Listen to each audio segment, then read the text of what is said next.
Welcome to the Meghna Conversations. Bangladesh and India, as we know, Bangladesh and India, they share 54 large and small rivers, and most of which flow into the Bay of Bengal. This is a very special area, and as we all know, the transboundary systems are an ideal catalyst to create this collaboration and begin multi-country governance systems that look at water resources in the natural borderless context. And it is in this spirit that IUCN has been working for long on these issues, and with a special focus on Meghna since last few years. I would now like to invite Mr. Rakibul Amin, Country Representative, IUCN Bangladesh, to deliver the welcome and opening remarks. Thank you, Archana. And then let me formally welcome Mr. Kabir bin Anwar, our guest of honor today, Honorable Secretary, Ministry of Water Resources, Government of Bangladesh. We also have Visharanjan Sinha, who is a Program Officer, Water and Wetlands, South Asia, IUCN Regional Office. We have Professor Hamidul from Bangladesh. We have Mr. H.C. Chaudhary from Indian Forest Service. We have Mr. Javed Karim, and we also have Mr. Sabashachi Dotto, Director Asian Confluence. And we're especially honored to have Mr. Kabir bin Anwar. So whenever I interacted with him, what really struck me is enthusiasm and interest about this transboundary issue, water issue. He's the Secretary of Water Resources in Bangladesh, but he's also enthusiasm on biodiversity conservation. Meghna Basin is a very biologically diverse, is a biogeographical gateway. Let me give you an example from Tangurhau. When we were assessing its status as a Ramsar site, one of the Ramsar criteria was the wetland must support 1% of the global population of any species or subspecies. In 2002, 90% of the ferruginous duck is a water bird was residing in Tangurhau in one winter. So similar way in Indian side, this part and also part of Bangladesh is the Indo-Malayan mega biodiversity area, part of it. So heavily important part of biodiversity. Apart from that, this we also have cultural link with these two countries bounded through this river system in the basin. However, climate change, disaster risk reduction, economic social development, human health, food security, water security, and very last, environmental degradation and biodiversity loss are the few common threats that both country is witnessing, like all of the rest of the world. And this is why we need more cooperation and among the countries, among the nations. And with this spirit, this dialogue, our project, Bridge and TROSA, we are trying to develop a long-term vision to facilitate multi-level cooperation among the countries, between the countries.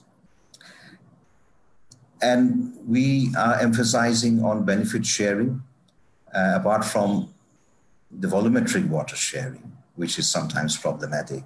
We focus on benefit sharing in terms of economic benefits, in terms of ecosystem benefits, in terms of social benefits.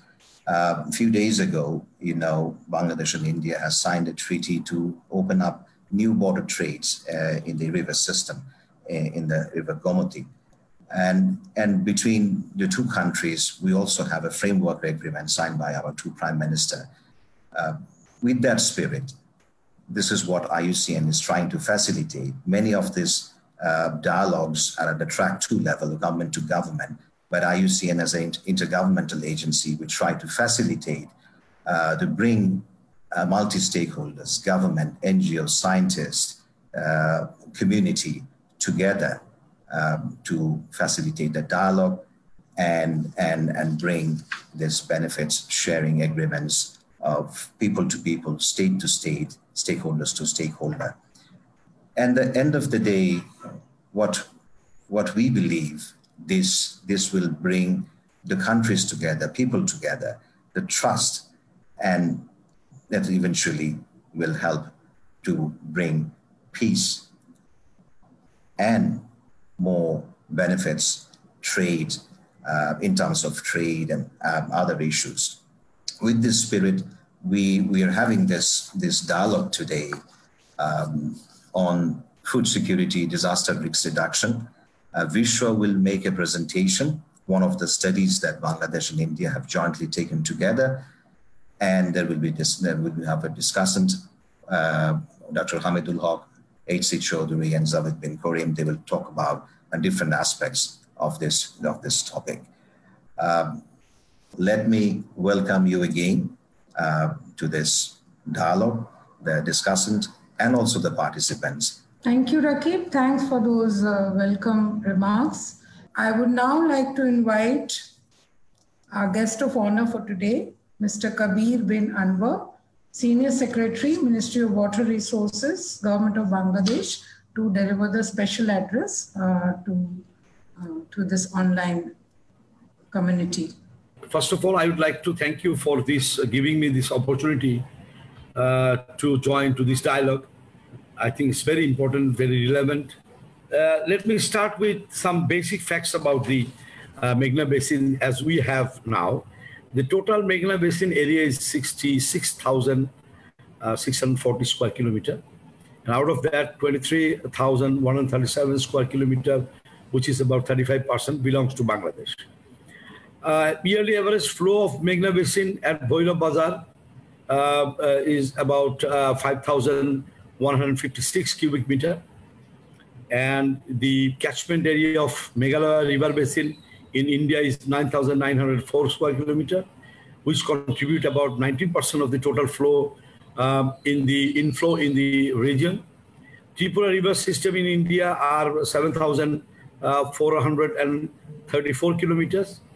And the contribution inside Bangladesh is about 69,422 million cubic meter, which is about 43% of the total inflow in the region. Major river system, if we talk about the Meghna River system, the major river system in Bangladesh, a part of the basin are Surma, Baulai, Kalni Kushiara, and Kongsho Dhonu. Total number of rivers inside Bangladesh are about 93, which is with a length of 4,400 square kilometer. And among these 93 rivers, 23 are transboundary. From Meghalaya system 11, from Borak system 1, and Tripura system 2. So the number of wetlands, which you know that just after Meghalaya, the hills down to the hills of Meghalaya and Assam, there are hundreds of we actually inside Bangladesh we call it the vast wetland, which is in number about 373. As IUCN representative have mentioned about the Tangwa Haur, it is only one haur among these 373 haurs. And actually, these haurs nowadays, not only for the biodiversity issue, also for the fisheries and especially agriculture sector. This haur basin, we have about 14, the Meghna Basin, we have about 14 which we call is irrigation projects. And with these irrigation projects, actually we provide surface water for the irrigation, about 1.53 lakh hectare and total about 10 lakh metric tons of rice every year from that area. So as regards the food production is concerned, the Haur Basin is contributing a lot, and in the total food production of Bangladesh. And there is an erosion problem, as you have mentioned about the risks and risk reduction or mitigation or facing the problems. Total erosion and accreditation also going simultaneously. And this is about from from 1973 to, data we can see from 1973 to 2015, it was about 605 square kilometer net acquisition, and rate of net acquisition about 14,000 square kilometer every year. So these are some basic facts that I actually wanted to mention before we start talking about the Meghna Basin, and as you have mentioned correctly, as I have mentioned already, out of these 93 rivers, 23 are transboundary. These are coming from the Indian state of mostly Himalaya, Meghalaya, Tripura, and Assam, from this area. And actually, in the year 2011, there was a framework agreement on cooperation and development was signed by the Honorable Prime Minister Sheikh Hasina, Government of the People's Republic of Bangladesh, and Dr. Manmohan Singh, the Honorable Prime Minister of India. Actually, which says in that framework agreement, Article 2 put emphasis on to enhance cooperation and cooperate in flood forecasting. Article 3 gives importance on a developed mechanism for technical cooperation and exchange of advanced information with respect of mutual disasters. Article 5 says that to promote scientific, educational, cultural, and people-to-people exchanges and cooperation between the two countries. And Article 6, very important, to develop an implementation program for environmental protection and responding to the challenges of climate change through adaptation.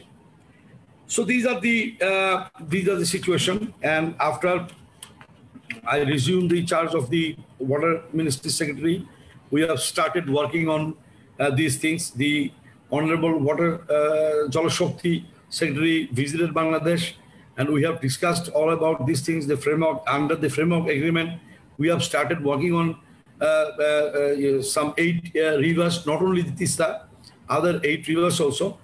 So in the Meghna Basin, in our part, we have taken already lots of development projects. These development projects we have already finished about in the recent past about 8 projects. The ongoing projects are about 12 projects, and some of the projects we are preparing at the preparation level, which is about 10 already, and feasibility study also going on about let me see, about 21 projects in the Meghna Basin area. So a lot of initiatives has already been taken, and we are especially when we take these projects, we are focusing on irrigation, open up the waterways to expand the fisheries area. Of course, the biodiversity issue is very important, and other protective works, excavation and re-excavation. Suppose we have a bottleneck when the Bhairav bridge was constructed, there is a bottleneck over there created for the whole water of the Haur Basin and the Meghna Basin rivers to pass through a very small channel. That is one of the causes of waterlogging of those areas.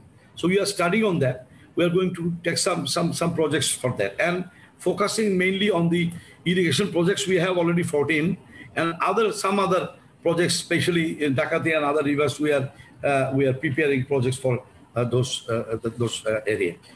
So this is the plan for the Bangladesh government, and we are working on in these sectors. I would like to mention also in this regard about the Delta Plan. As you know, everybody now, the Delta Plan is a 100-year plan, and is a time-bound and a specific plan. And I already Water Development Board, our Water Ministry has started implementing the Delta Plan. In one hand, some projects has already been started. Excavation of the small rivers and canals around the country, all 64 districts. This is ongoing. 217 kilometers long dredging for 4 rivers of the northern part of Bangladesh, Korotwa, Bangali, Hura Sagar, and Fuljor. These 4 rivers altogether about 217 kilometers. Lots of projects has been taken by the Shipping Ministry already, as you have mentioned, the Assam, Hooghly, the waterways, the old waterways in the Brahmaputra River, they have started dredging on that area. So I think from Bangladesh part also, lots of initiatives and work are going on to improve the life and livelihood of the people of that area, the Meghna Basin area, and also to mitigate the climate change and disaster management risk, whatever you say. In this regard, I would like to request IUCN. Actually, I was thinking about last 2 years, maybe actually COVID has, interrupted so badly that we could not take that initiative. That under the framework agreement, actually, what is called the people's voice to promote scientific, educational, cultural, and exchanges, cooperation between the two countries. People-to-people exchanges, which says. So we would like to have an international conference on especially the transboundary issues, not only the issue of the sharing water. I would like to say the whole issue, the environmental issue, the life and livelihood of the people of both countries, irrespective of the boundary, ultimately the end user and loser are the people. Sufferings are the people of this actually suffering for both the countries. So suppose to keep the rivers alive, we have to actually identify the environmental flow we need to keep those rivers alive. And we should not bring any water, India or Bangladesh, irrespective of countries. To keep the river alive, we have to judge the environmental flow, and we have to try to maintain that flow around the year. Then I think the biodiversity issue especially will be addressed automatically. The river will be alive, and the waters, well, we are ready to take even joint projects, joint dredging projects for the those transboundary rivers. That's what our Honorable Prime Minister has already been instructed, and we are working on that. For the we have Joint River Commission, and in the Joint River Commission we have discussed already. We have started working on this sector so that we can have joint dredging for both the countries, India and Bangladesh. I think I said a lot. I just want to thank you again for giving me this opportunity. I thank you, everybody. Thank you very much. Thank you so much, sir, for this address and for raising many pertinent issues, and also your vision for working together between the both countries. Now, may I request Mr. Vishwaranjan, Program Officer, Water and Wetlands, South Asia, IUCN and Asia Regional Office, Bangkok. Hello, thank you very much, Archana ji, and thanks a lot to Secretary, sir. So I'm just, I will be giving a very quick, summary of what kind of land use changes are there in the Meghna Basin, what are the dominant land use types, and how things are changing or not changing. As you know, Meghna Basin is always discussed along with Ganga and Brahmaputra. So many times data specific to Meghna Basin is difficult to find. And that's why, because as Rakib Bhai from IUCN Bangladesh said that IUCN is trying to develop a framework through consultation with the stakeholders in India and Bangladesh to understand how what kind of cooperation mechanism would work in the basin and what are the priority issues. So while working on this development of a framework for Meghna, benefit sharing framework for Meghna Basin, we are working with a group of stakeholders from India and Bangladesh, from government, civil society, and academic sector.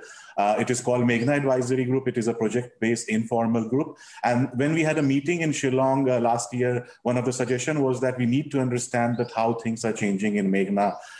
So that's why we initiated this study, land use changes in the Meghna Basin.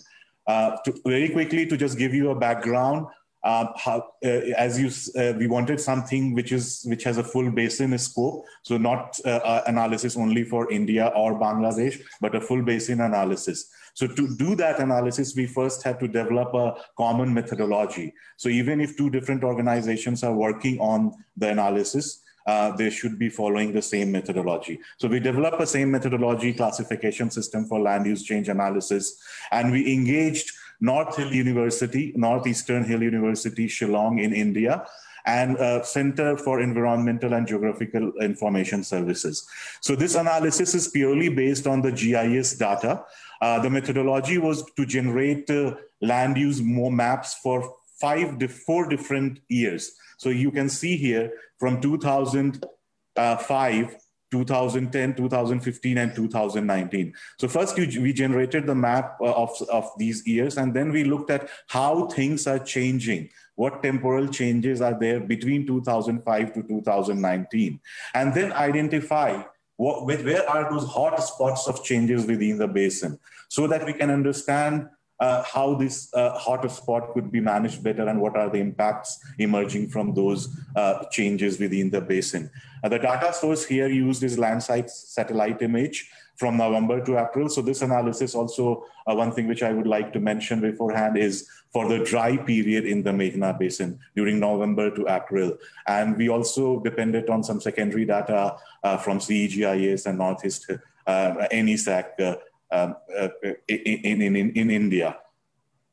We have this study was done by CEGIS and the Northeastern Hill University, and the principal investigator from these two organizations, Mr. Devesh Walia from Northeast Hill University, and Nasrat Jahan from CEGIS is also online with us. Here is the map of the study area.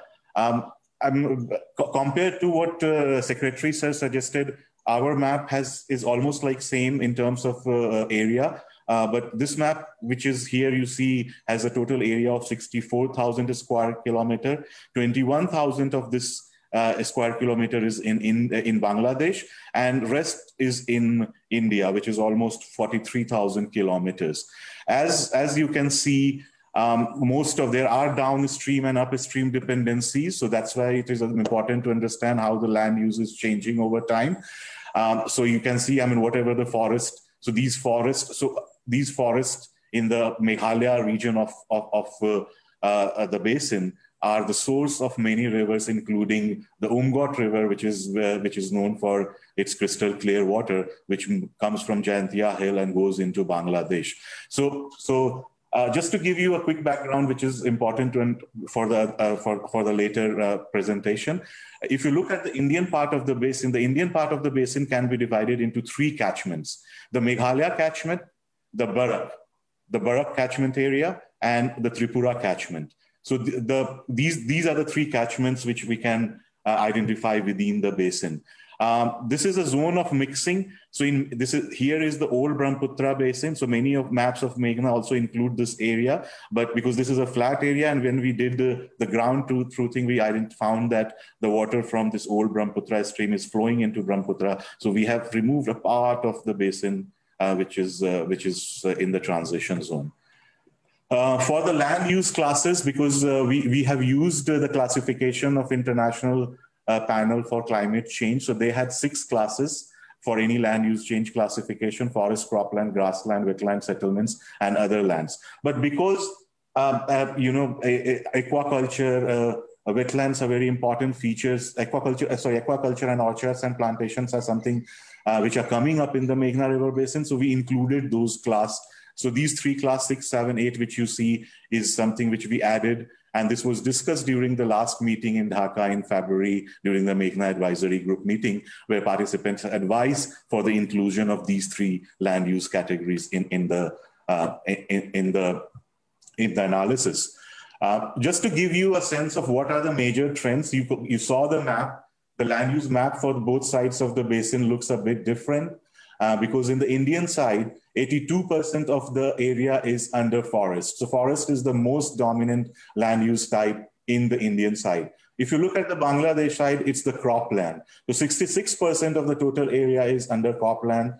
Forest is very less in Bangladesh, only 3% of area comes under forest. So these are the statistics which are coming from the analysis. As you can see, the last one, aquaculture and mining, in India, it is less than 0.2%. And in the Bangladesh side, it is almost close to 1%. But we have to understand one thing. These are the figures as we understand it is today in 2019. This is a very quick view of, so on the left side, you see Bangladesh map, and in the right side, you see the India part of the basin map. From 2005 to 2009, if you will see the two maps, broadly speaking, there are not major changes in the land use at the basin level. But of course, there are micro level changes, and most of the changes, maybe it has happened before 2005, so we are not able to capture. But what we see is that Meghna still remains same as it was like in 2005, with slight changes in the area under mining.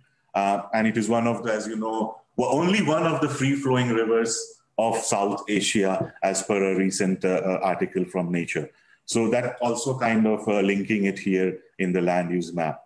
So this actually gives you the statistics. So here on the right-hand side, you see Bangladesh, and here are the statistics for India side. So in the Bangladesh side, if you see the forest cover, whether it's India side or Bangladesh side, you don't see much change compared to 2005 to 2019. But where the changes are happening, so you can see wetlands. Wetlands, there is some change here in India and in Bangladesh both. So what is changing? It in India, in the Bangladesh side, the analysis suggests that the wetland area is shrinking, or at least in the winter season, it is less than what it used to be. In Indian sides, the area of the wetlands are increasing overall. Agriculture is one important land use class, which you see has increased 3 times between 2005 to 2019 in Bangladesh. Not much change in India. I mean, we can further explore why you don't see much change in India in the agriculture.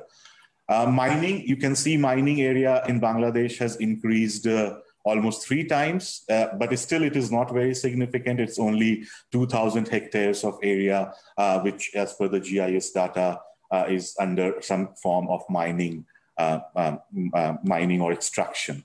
In Indian side, based on the GIS analysis, it seems things are pretty the same.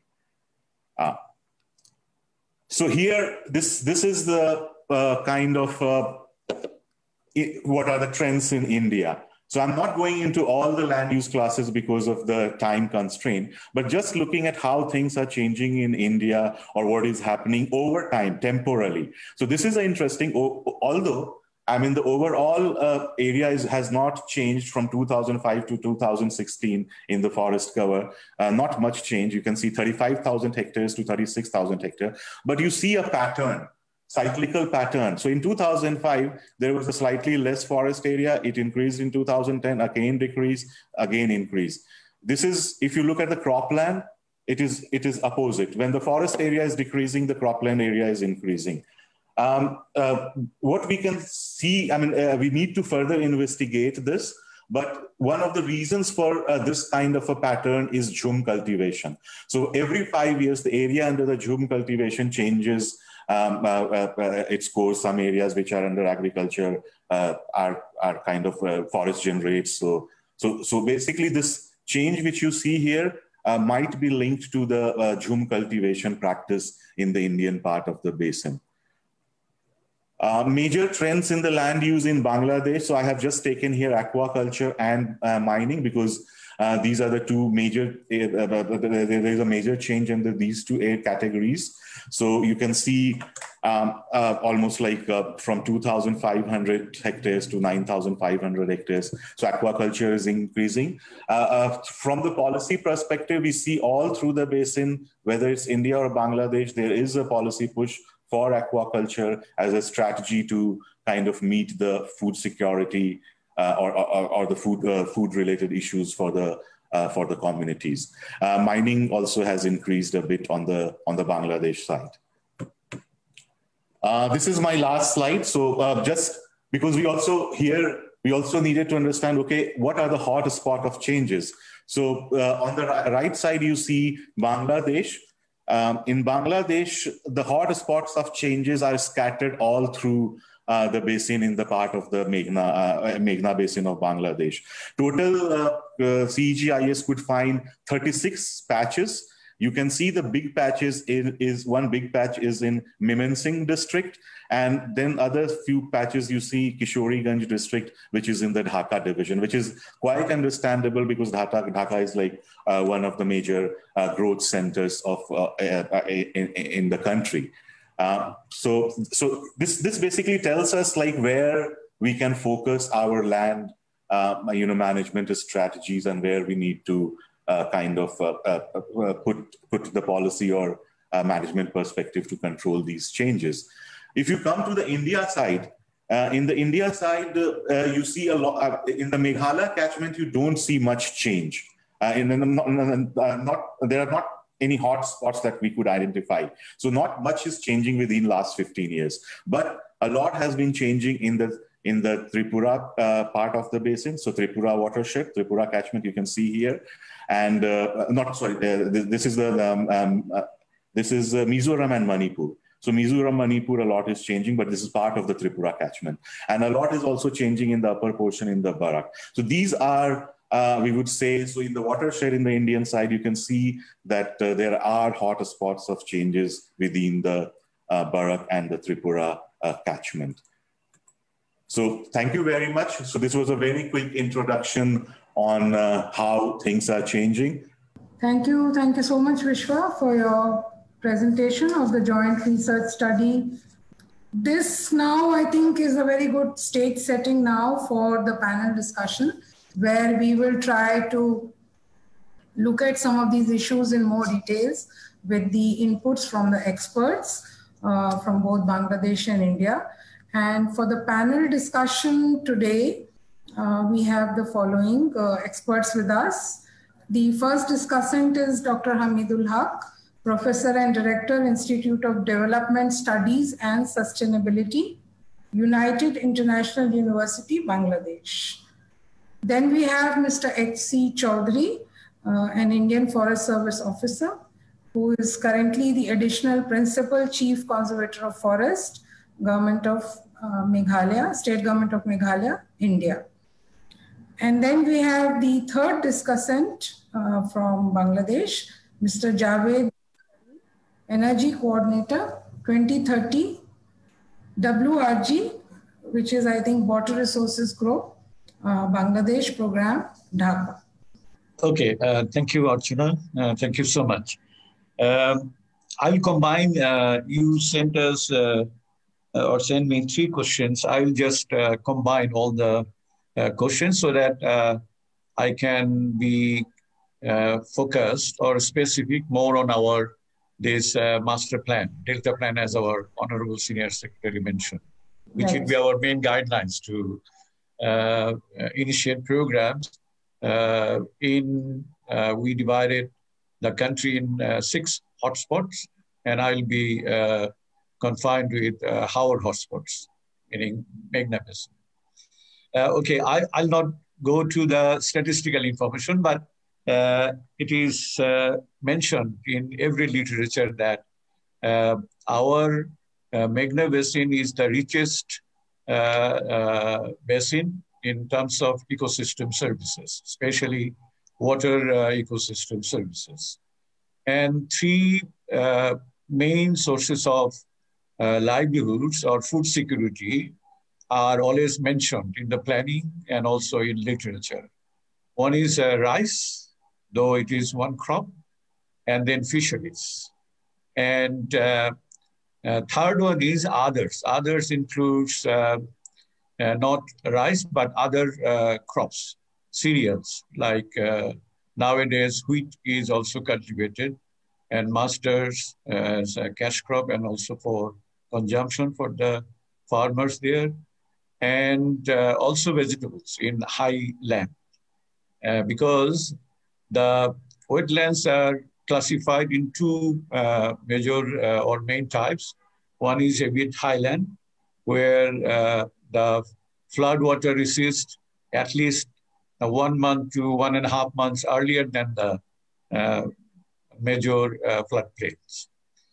And by definition of food security, the Howard people mean it is rice, and rice for all, and 3 meals a day.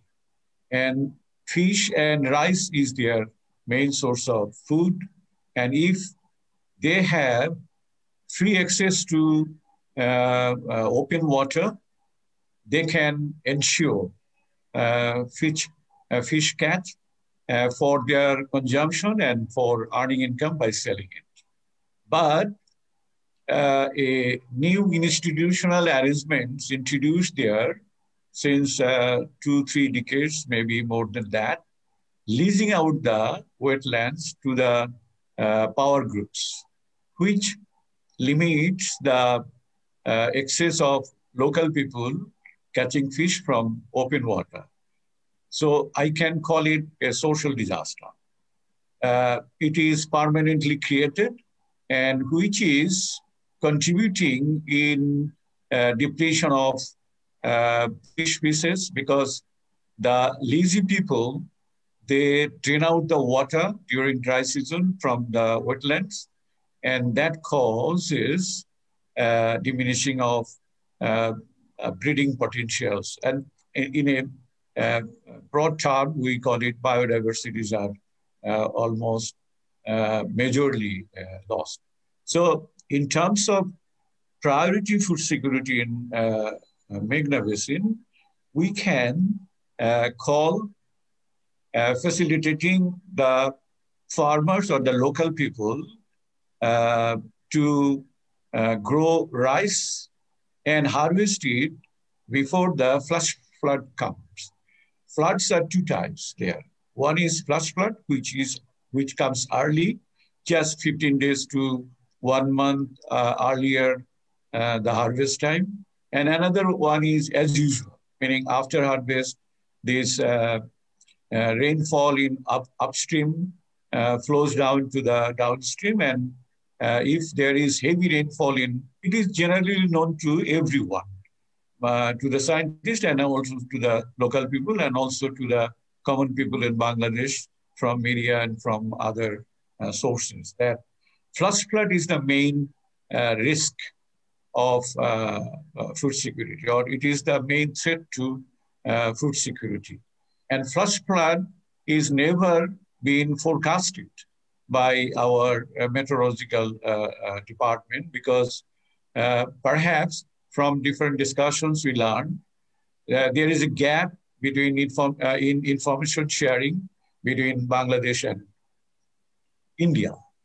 Either India do not give much importance because as Vishwaranjan mentioned, 82% of just immediate upstream land in India is forest. So forest is not directly benefiting the common people. If it is reserve forest, then it is not directly related to the day-to-day world, day-to-day life world of the local people, meaning in terms of food and earning food and making livelihoods. That is why rainfall is rather blessings for the forest. But that rainfall, when it flows down to downstream, is the threat, is the risk of severe hazards. And if it comes early, then it is the huge disaster to the Meghna Basin. And that is why the number one priority should be making the early warning system efficient. And it can only take place if there is a very well understood agreement of sharing information between Bangladesh and India. Our senior foreign secretary already mentioned there is an agreement, but some clauses are not been yet materialized. But it is a demand for the Meghna Basin people and also the people of Bangladesh that the early warning system must be making efficient, and Bangladesh alone cannot do it. Then, in relation to interventions so far took places in the Meghna Basin as a major project and program, there are two arguments. Even the engineers, especially the civil engineers of our line agencies, they are convinced that power cannot be or should not be interrupted with any engineering infrastructural development initiatives. Submersive embankments are very much appropriate and relevant. This has been taken since long, since this Krug mission suggested to create embankments to control flood. But our engineers were very much convinced not to create infrastructures, engineering infrastructures, which is above water level during the monsoon period, because Howard wants water flow very free because of mainly fisheries. But since recent past, meaning 2-3 decades, we are observing some projects are not following this engineering approach. And this engineering approach still it is accepted as ecology friendly or in general environment friendly. Delta Plan, this 100 years Delta Plan, though they have set up some goals which are very much sound, like ensuring safety from floods and climate change related disaster, water security, efficiency in water uses, sustainable and integrated water systems, conserve and preserve wetlands and ecosystems, develop effective institutions and equitable governance, all these things. But the major investment plan or programs which are suggested sounds to be engineering work, meaning raising the embankments, raising the roads and meaning interconnected roads with a aim of controlling flood. But so far, as our senior secretary kindly mentioned, one breeze that has generated waterlogging just to immediate downstream. And now it is required to initiate new projects to address that newly generated problems created by engineering facilities or engineering work. It is very much deeply existing in our coastal zone, South Asia, especially Southwest coastal zone.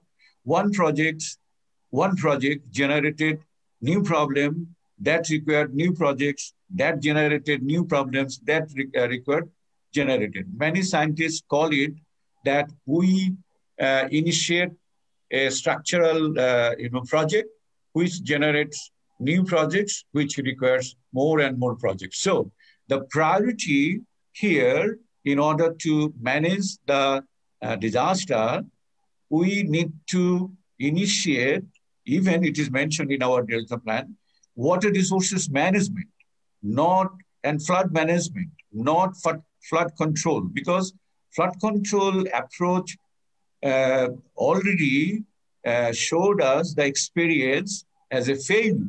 Rather, it generated more project. If I want to just go back to the social history of so many interventions in Howard and also sustainable development, IUCN itself has been arguing, doing lobby, advocacy, and sharing scientific knowledge to the world policy level, to the national policy level, to the practitioners, social workers, that environment first.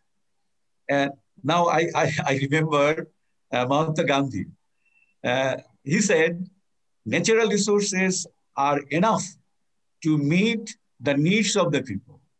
But he differentiated between needs and wants.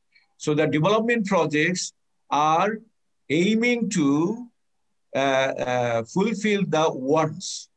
But food security refers to needs, not to meet the wants of the people of certain classes. So our food security priority is allowing water flow as usual, protecting the ecosystems so that people can enjoy ecosystem services, both water ecosystem, forest ecosystem, and land ecosystem.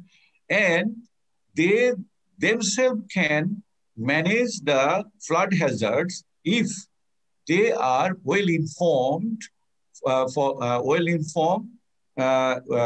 the contribution of our meteorological department sharing early warning system. My last 2 points are like since we are dependent on upstream both for dry season and wet season. So our basin or Meghna Basin suffers from lack of irrigation water because the rivers are dried up in many areas. And initially the farmers could use the stream water for irrigation, but stream water are also not available.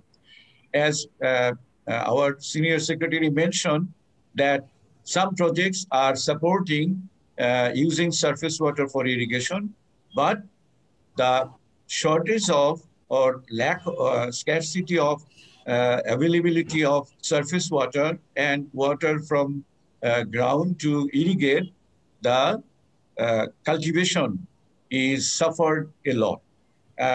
One study showed only 60 to 60 on an average, 65% land can be irrigated, but the rest 40 to 45% of land in Meghna Basin cannot be brought under cultivation. That is causing deficit. Still then, our Meghna Basin contribute almost 80% of 20 to 30, 25 to 30 million metric tons from our basin. So they are very rich, but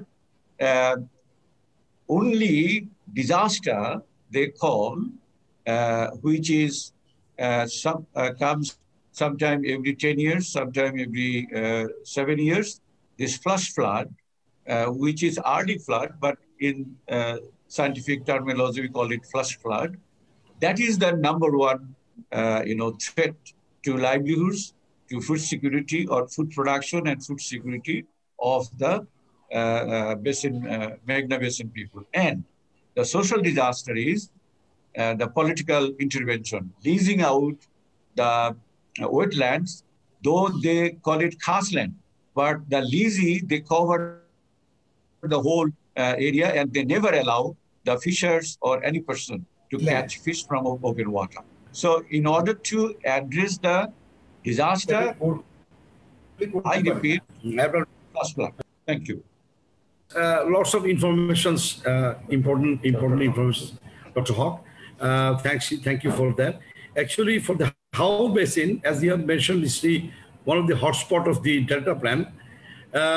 We have separate projects already going on.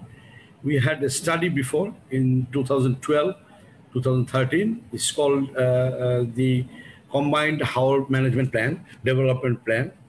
Under that study, about 110 projects are going on implementation stage, especially from the Water Development Ministry and other ministries, to change the life and livelihood, the socio-economic, address the socio-economic issues of the Haur area and people of the Haur area. So those are going on. And inside the Haur area, any sort of intervention, structural changes, or as he has mentioned about the engineering aspect, whatever it is, roads or bridge, culvert, regulator, sluice gate, whatsoever, whatever the structure may be, it has already been instructed by the Honorable Prime Minister only a few days back, specific instruction that has to be discussed with the Water Development Ministry and Water Resource Ministry, and as well as see the environmental impacts, whatever may be the project. This has to be obtained clearance from the Water Resource Ministry and with the discussion, so that there don't be any more, unwanted situation as regards the water flowing is concerned in the Haur Basin and Haur area. This is number one. Number two is if you talk about the food security, for the food security of that particular area, or the basin area, people of the basin area, and now I can say in Bangladesh, there is no scarcity of food. Only the people, affected by the river erosion and the floods. Yeah, we have some challenges yet. Still, we have some challenges. We are facing that. As regards the food is concerned, I can assure you, now we know the how many people we have to feed. With a very small piece of land, Bangladesh is feeding 170 million people. So, and in this Corona period also, if you look at our last harvesting and the agriculture activities going on, food production going on now inside the country, we don't have that much problem. We have already secured our position as regards the food security is concerned. So the people of the Howrah Basin also, being addressed properly, as far as my understanding goes. Because I work closely with the Disaster Management and Relief and Rehabilitation Ministry, because of cyclonic storms and floods, we work together. So that is another aspect. And as regards the connectivity and the ecosystem is concerned, we are trying to restore the ecosystem actually of the Howrah Basin, the natural ecosystem of Bangladesh. These are the howers and beels and canals. I can, for your kind information, I can mention that not only these 373 howers, we have other wetlands too, other parts of Bangladesh, huge, like Cholon Bill, like Kaptai Lake, and other wetlands, Arial Bill. Those are also, includes, say about Cholon Bill, includes about 5 districts: Shirazganj, Pabna, Bogura, Nator, and Noga. Also, Arial Bill includes about 4 districts: Madaripur, Shariatpur, Faridpur, and Munchiganj, and other, the districts around those bills and area. So we are, focusing on the wetlands specially. And to address the wetland issues, the father of the nation has actually, created one department which was called Howrah Board before. Now it is called Howrah and Wetland Department under the Water Resource Ministry. And we had already LIDAR survey for the Howrah Basin districts already. And for the rest of the wetlands, we are starting and this going on. So these are the new area which I should mention that which we are focusing. The biodiversity issue is number one, because you cannot just go and start digging a pond or inside the house or do something. So you would have first the study. We have a lot, and thanks once again to the IUCN, the leading organization, especially as regards the biodiversity issues are concerned, the inventory and other things. So we also, from the Water Resource Ministry, trying to focus on the biodiversity issue, especially the plantation issue. We are going for the Howrah wetland embankments, and everywhere in the coastal embankments also we are going for massive cultivation of the trees and plants which are indigenous. Of course, I repeat again, for the indigenous plants and trees, especially the Howrah Basin, Hijol, Koros, and Borun, and other those type of the trees and plants which actually exist in the water body of those area. Also for the coastal area, the mangrove and this type of trees and plants. So we are going to put the nature-based solution in future, also focusing on that very much. Thank you very much. Thank you so much, sir, and thank you for sparing your valuable time with us. And thank you also for addressing some of the issues which were raised by Dr. Haq. And one of the things that he also raised was the crucial connection between the upstream and the downstream in the Meghna Basin, and the linked issue about the flash floods and the efficient early warning system to be in place with the cooperation of both the countries. And I invite our next discussant, Mr. H.C. Chaudhary, who is from the Indian Forest Services, and also the Additional Principal Chief Conservator of Forest, Meghalaya, India. Good afternoon, everyone. I will, as we know that Meghalaya is a small, mountainous but beautiful state. More than 77% of state's geographical area is covered with forests, and only about 10% of area is under cropland. So when in the past population of the state was less, the food requirement of its residents were met from the subsistence, the slash and burn cultivation, which is commonly known as zoom cultivation, and also by the shuttle cultivation in the small valleys. But with the increase in the population, the zoom cycle has greatly reduced, and also most of these flat valley cultivation areas which were located near the most habitations were also being utilized for, a part of that has been diverted for non-agriculture uses. So the net, so both has basically slightly reduced the availability of food in the state.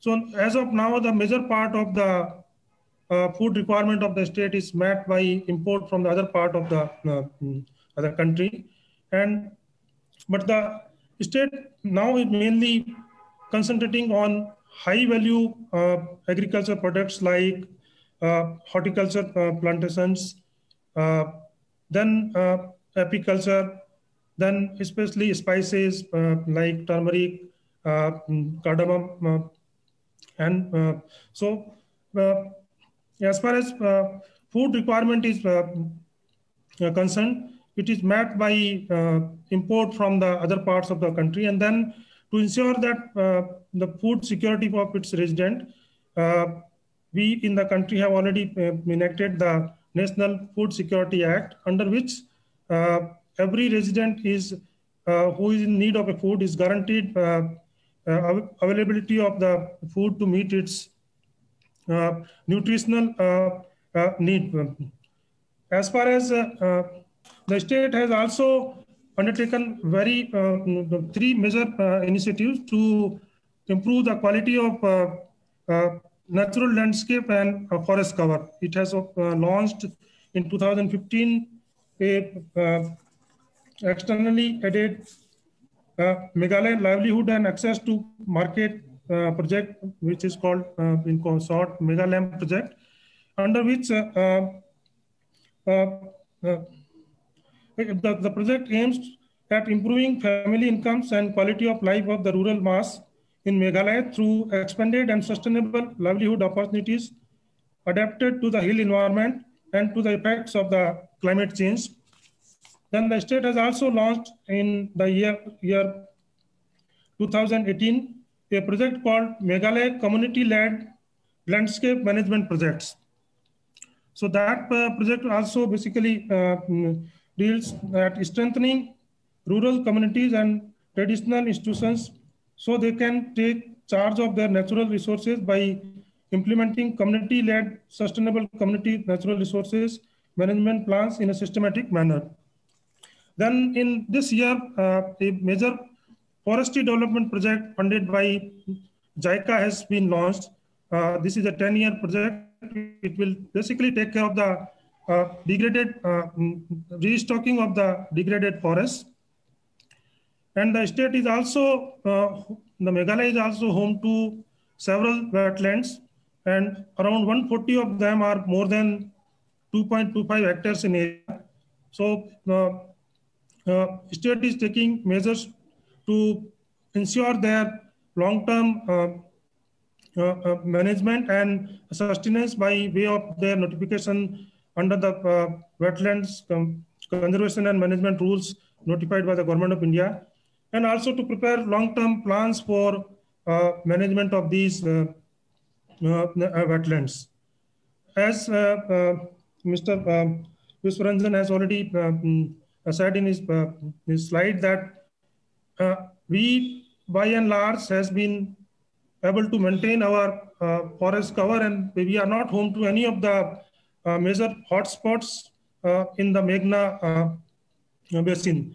For the last several years, we have been able to maintain our forest cover to more than national target of 2/3 of the geographical area for the hilly states like us. And we are also not experience any major natural disaster except for the western part of the state falling in Garo Hills. We have experienced some floods, but otherwise, by and large, the state has been free from any major natural disasters. So this basically is the I want to share with all the participants. Chaudhary sir, I mean, you rightly mentioned that in our land use change analysis, we don't find any hotspot as such in the Meghalaya. One of the reasons could be, but we see degraded areas within the forest, within the Jayantia. And one of the reasons is also that these areas are mostly controlled by the indigenous communities, and they have a huge dependence. And so, I mean, whatever has changed, it's same. I mean, if we look at the literature, most of the jhum cultivation cycles had already shortened by the late 1990s. So the impact was already there in 1990s. Because we are taking the period of 2005 to 2019, we have not been able to capture the degradation or major changes in the Meghalaya. But we see the degradation in forest. And it is really good to know that the government is doing a lot of community-based management approaches, and projects are being operational in the Meghalaya to kind of help this. But as a forest department, like you, somebody who is working for the government of India, do you feel that it has been a bit challenging for the department to kind of control whatever degradation is happening? Or what are the limitations from your side? I'm sorry, in between I'm asking this question, but if you can quickly tell us. You are right. Out of around 17,000 square kilometer of the total forest cover which we have in our state, more than 7,000 square kilometers is open degraded forest. And these where the total canopy density is less than 40%. So this basically, and these are the areas which are basically managed by the communities and private individuals. So keeping in view that presence of a large open degraded forest, we from this year have launched a massive JICA funded project to restock these areas. Since we are blessed with a very, very favorable climatic conditions, so we are hopeful that with the little investment, we will be able to restore this forest back to their its original high density into a high density forest. Thanks a lot, sir. And invite our third discussant, Mr. Javed bin Karim. Assalamu alaikum and good afternoon to the chair and all the distinguished participants. I just wanted to make a small correction. Actually, my role at Water Resources Group is program coordinator. It's not energy coordinator. So, and we in Water Resources Group, actually, we focus on many different areas which are directly connected to ensuring the water security of Bangladesh. Firstly, I'd like to bring to the attention that, Water Resources Group has been working closely with IUCN and BRAC to try and identify what are the gaps, like the Honorable Senior Secretary has mentioned, that there are 110 projects going on in the Howrah region. Our focus is actually the upper Meghna Basin region, and it is not the entire Meghna Basin. And we are not actually focusing on transboundary issues either at this time. Perhaps in future, we may find a role for ourselves, if so invited by the government or other partners to do so. So in terms of this, the previous discussions have already, pointed out. I don't think there's much to add to what are the food security and disaster management issues. But what is clear from a scoping study that we conducted, where we looked at what is being covered by the current projects, what is the situation on the ground, especially in the upper Meghna Basin, in the Haur wetlands. And so we are currently in the process of designing a program, a long-term program, which will have several projects. And I'd like to mention that, like what we are looking at. So what we found that there is, opportunities for improvement in the water connectivity issues, water storage facilities, because this has a direct relationship with the watershed and ecosystem-based services provided to that area, which has a direct linkage to food security.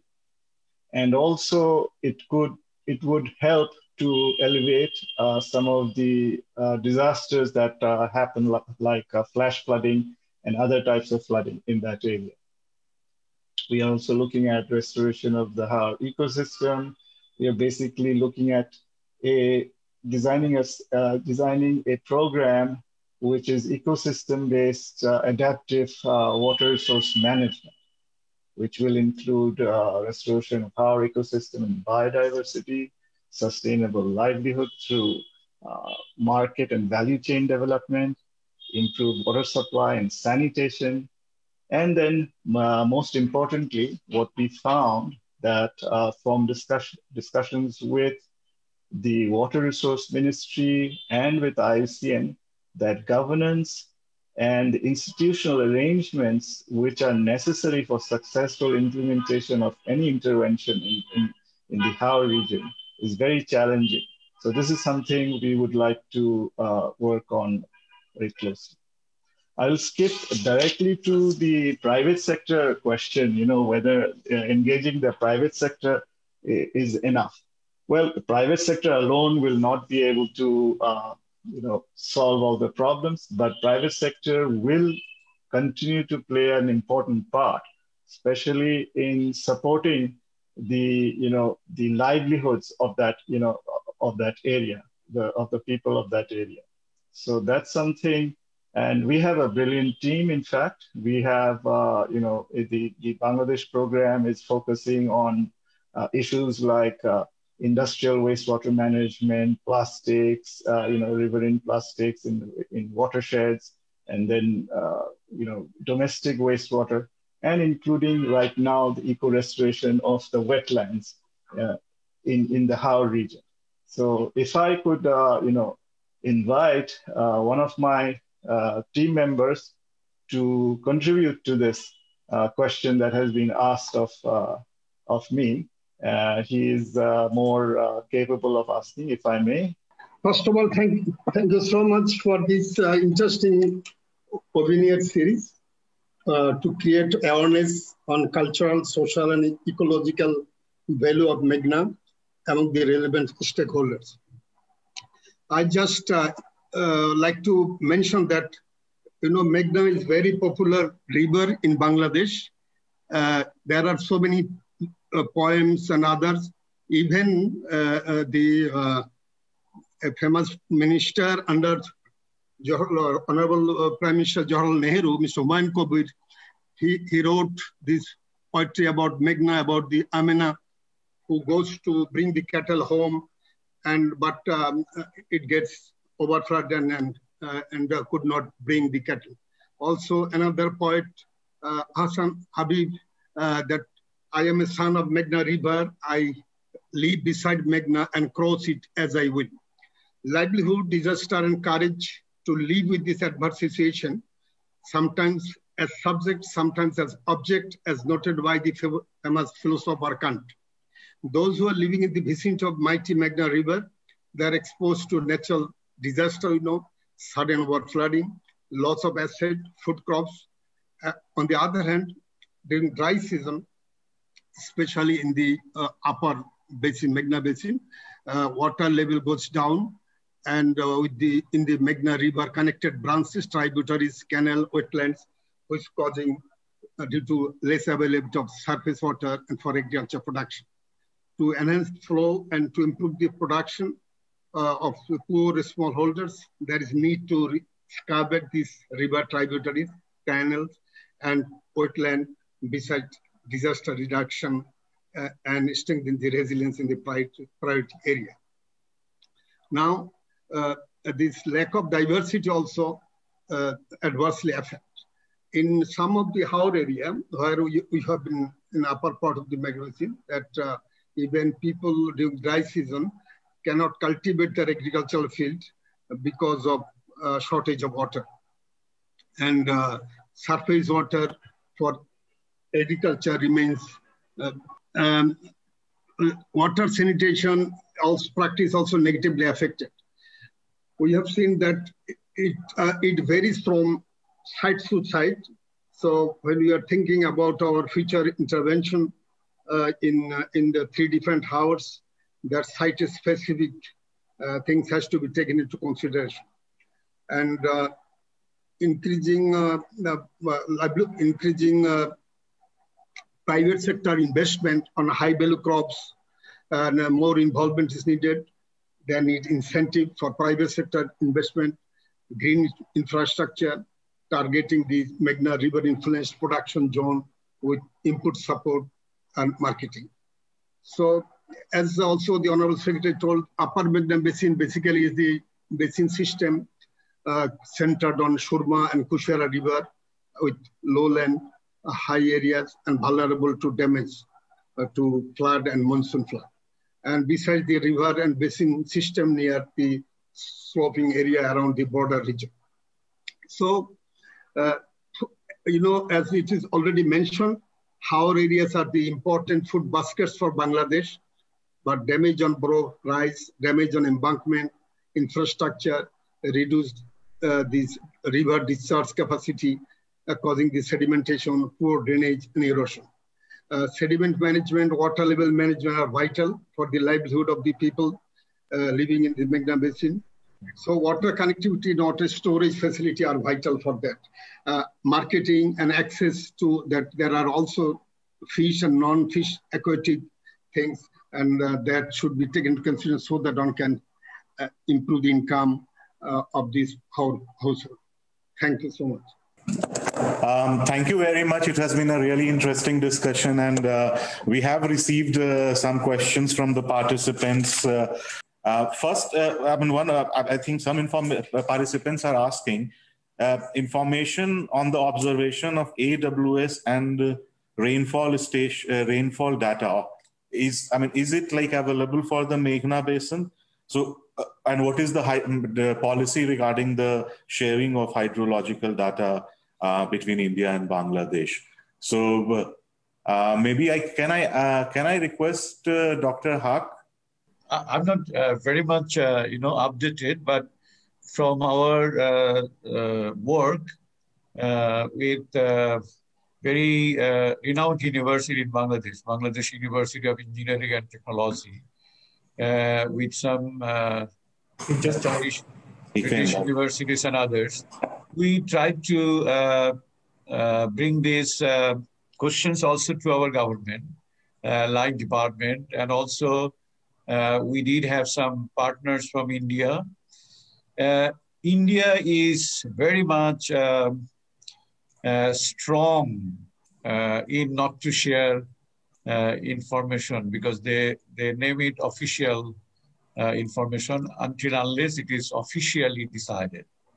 But from Bangladesh, you do have very easy access to information to our line departments, say water-related or hydro information. You can have it from, as our secretary mentioned, this Bangladesh Water Development Board, because they keep monitoring the water flow And also regarding groundwater, we do have respective departments, and you do have easy access to information. But whenever we try to collect information, even through our Indian partners, universities, it was not, it was rather impossible or not possible to collect information because it was mentioned it is not officially decided to share this information. And often we face these problems in preparing our weather forecasting in Bangladesh. And that has created so much, consequences in different cyclonic, storm and this flash flood. We always brought it very late. Sometimes it is 5 days late. By this time, water already entered into our part. So this is from my experience of working with certain projects, and also general impression about. As if you just follow our secretary's note, there is agreement, but not much progress happened with that particular clauses, which is related to data sharing, especially on rainfall and water sharing. Water sharing, our government sent sometime their staff to monitor the water discharge from upstream to downstream. And that is also in agreement with Indian government that yes, they are allowed, but they must share this information having our stamp on it. Yeah, I can only share up to this. Thank you. Okay, no, thank you, Mr. Haq. I think I would just like to add one thing. India and Bangladesh has an agreement which allows the two countries to share data for the flood forecasting purposes, but that defines the date and it defines that when are the time. So just before the monsoon, India shares data and there is an agreement on it. But we also see that for a lot of flood data is now available live through Central Water Commission website, and we had in one of the meeting like official from the Flood Management Department of Bangladesh, and he has been saying that for flood data it is available on the real-time basis. But I agree with you, Dr. Haq, that the flash flood data, because it's sometimes when generally there is a flow of water and heavy rainfall, they get the data, but how it is kind of reaching the community at the right time is also something. And then there is a lot of departments, so data is also dispersed. So that creates a bit of a problem. So thank you, Dr. Haq. Can I just add, reaching community people is not difficult in our Bangladesh because our local administration, they are very much kept on alert. As soon as they are provided with data, they just using different means, they inform the farmers or local people. But the available data, is it collected? Maybe we cannot make any forecast based on the data, but we can do some studies or some more studies or some projects using those data. But here, very important is early warning. And for that, we need data from India, current data. Yes, and also forecasting. Thank you so much. Yeah. Thank you so much. So, I mean, there are a lot of questions I can answer, but there is one interesting question on the role of university in transboundary water governance. I'm not sure if Dr. Walia is still with us online. If you, would you like to, we have been working with us for some time now. And if you have anything to say, are you there? Yeah, I'm Professor Walia from Department of Environmental Studies, basically a geologist, and using the geophysical techniques to study the deeper crust and in the crust in this part of India.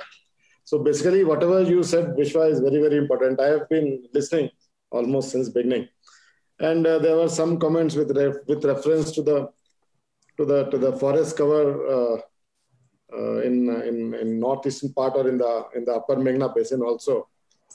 So such studies, whatever have been carried out, are of great importance, and especially the water resource and whatever study being carried out, basically to find out the benefit sharing is of prime importance. In place of staying too much in detail, I would only appreciate that the work carried out and the discussions, they are very much required, and then only we can bring up some good document which may be of help to both the countries. I think, I mean, I would just like to add here in terms of role of university, there is a role for everyone. And what we need to do is that we see the business use as well as a scenario where the sectors are working in silos. And so here the need is to bring every sector together, young professionals and everyone. Because can I just in 20 seconds? Okay, so not more than 20 seconds. We are getting science, very late. Policy, practice.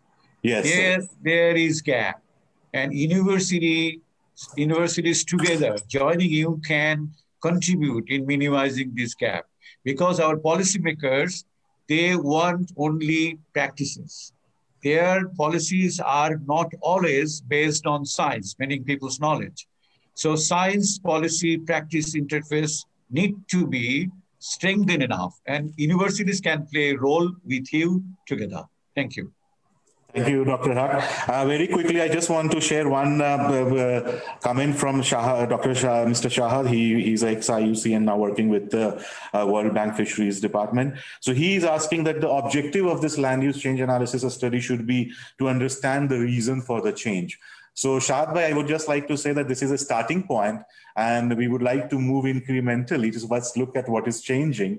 And then we are working with the communities through Oxfam and Cuts International and Asian Confluence, also to bring in the community perspective and to understand how things are linked. And this webinar was an effort in that direction, to try and link the land use and food security issues. I would just like to highlight a few things which we can say are the key messages from the today. And I would start from the comments from the Senior Secretary, Mr. Kabir bin Alam. And we really liked his idea of calling for more comprehensive framework for cooperation for the Meghna Basin in two countries. And this is very much aligned with the objective that we are taking, which is to expand the dialogue from just sharing of water to sharing of the benefits in the Meghna Basin. Then IUCN is also very glad, and we would be happy to support the government of Bangladesh in facilitating a conference on transboundary water governance to bring in or to facilitate or strengthen the peoples-to-people contact. As the Senior Secretary said, India and Bangladesh signed a framework agreement for cooperation in 2011, and that is a very broad framework that extends to all economic, ecological, research and people-to-people cooperation. So what he was saying was part of this agreement. I mean, as a part of the framework agreement, we can look at doing something on that. Dr. Hamidul also raised a very important question of early warning, basically to control the flash flood, because that leads to a lot of damage. Dr. Chaudhary from India, working in Meghalaya, he shared that how the government has been working on developing different projects which works with community to improve or restore the forest resources in the Meghalaya, which is very important for the Haor region of Bangladesh. We understand that a lot of silt is coming from into the Haor region from the Indian side, and the balance between the silt and other processes in the basin actually determines the efficiency of the Haor basin. If it is filled with silt, if we don't do anything about it, then its productivity goes down. So that is one of the important issue raised by Dr. Chaudhary from India. From World Resource Group, Mr. Javed mentioned that World Resource Group is working has supported the development of the Delta Plan, and has been working a lot in the upper Meghna region, which is everyone has highlighted as an important source for the food security in Bangladesh. So these are the main highlights. And we would also like to say that as IUCN, we are working to continue this process and engage the governments strongly in the dialogue process in Meghna. So to do that, we have developed a concept for funding proposal for the Meghna, and we are planning to submit with the support of government to the Global Environmental Facility for funding. Basically, this project is about, it's a lot of science project, which will look at the transboundary diagnostic analysis. So trying to identify that what are the priority issues, transboundary issues in the Meghna Basin, where the two countries need to cooperate and how they can resolve those issues. So we hope that this will lead to a lot of data generation. As a part of this project, we are also proposing to work with the indigenous community in India to restore forest in the Indian part, and also work in our region with the communities on the restoration of the wetlands. So these are some of the key points which are emerging from the discussion. Thank you, Vishwa. And for this, may I now invite Dr. Haq to quickly share one key message. Yeah, okay. Thank you so much. I was recalling policy position of IUCN in 70s when they were debating on sustainable development, meaning mapping or assessing the distractions of development interventions and demanding for such policy initiatives or forms, philosophy and forms of development. I appreciate their continuity of arguing to protect the interest of the people. How we can protect the interest of the people? The voice from IUCN is protecting the ecosystem so that the ecosystem services are enough for the people to make their livelihoods and secure their day-to-day life work. India-Bangladesh relationship, upstreams always enjoy the benefits of the water system.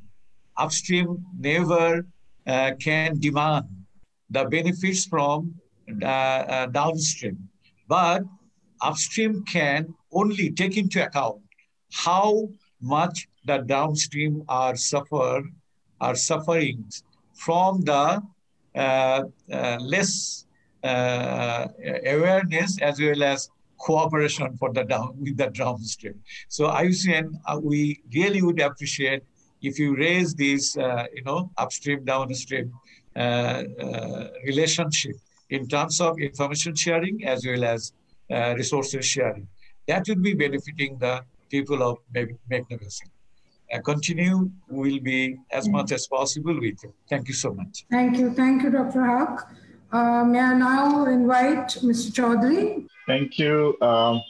My main message is basically that we, after looking at all the various interventions and the discussions with various stakeholders, we find that institutional arrangements and the governance structure, which is very important for to ensure the collaborative work that needs to be done. So in order to have the people's needs to be addressed, you're having to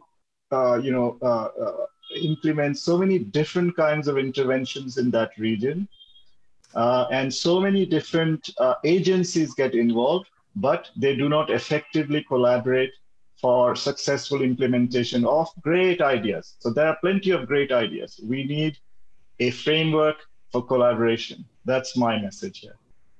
Thank you, Mr. Karim. Now, Sabya, may I request you?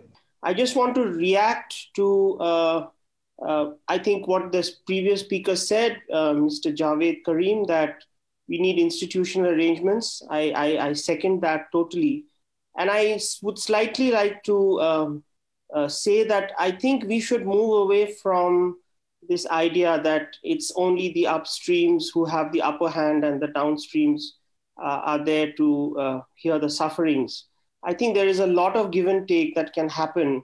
And in the real spirit of benefit sharing, I think we should look at, there are many areas in which I think the upstream has as much to gain as the downstream.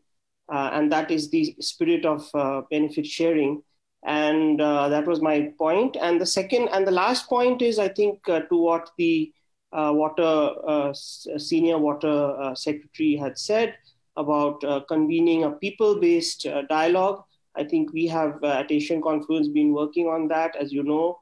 And I think this partnership itself is also a people-centric partnership. And I just wanted to place on record an appreciation of that point, and that IUCN and Asian Confluence would love to work together on that front.